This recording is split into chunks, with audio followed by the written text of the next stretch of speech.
Hello guys, कसे आहात तुम्ही सगळे? आमच्या मिनी ब्लॉगमध्ये तुमचं पुन्हा एकदा स्वागत आहे. तर ही आमची क्रिसमसची इव्हनिंग आहे आणि मी इथं पोरांना चंपी करते कारण आमचा काहीच प्लॅन नव्हता. पण सडनली शानचा कॉल आला. ते म्हणाले की नाही चला रेडी व्हा, आपल्याला जायचं आहे. आणि मी ऑलरेडी जेवण बनवून ठेवलं होतं, सो मी एकदम शॉक झाले. पण मग मी रेडी केलं पोरांना, मीही रेडी झाले आणि आम्ही इथं निघालो. तर आमचे कॉमन फ्रेंड आहेत, तर त्यांचीही फॅमिली आहे, त्यांनाही 2 मुली आहेत क्यूट. तर आम्ही सर्वजण इकडे आलो. तर हे पाथर्डी म्हणून हॉटेल आहे पिंपरीमध्ये आणि क्रिसमस ईव्ह असल्यामुळे इकडे एवढं छान डेकोरेशन केलं होतं, lights, Christmas tree and all. आणि एंटर केल्याबरोबरच इकडे एक स्मॉल प्ले एरिया आहे पोरांसाठी. सो मग आल्या आल्या ही सगळी पोरं इकडेच बिझी झाली. तर ही त्यांची मोठी मुलगी आहे आणि एवढा लाड करत होते ते समरचा, पण समरला काय कोणाकडेच जाऊ वाटत नव्हतं.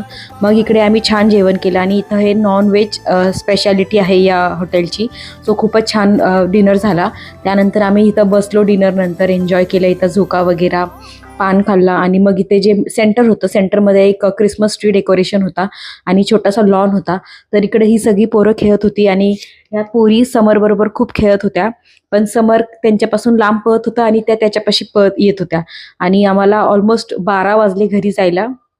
पण खूप एन्जॉय झाला आणि खूप छान वाटलं. म्हणजे कधीतरी आपण बाहेर जातो आणि असं एन्जॉय करतो.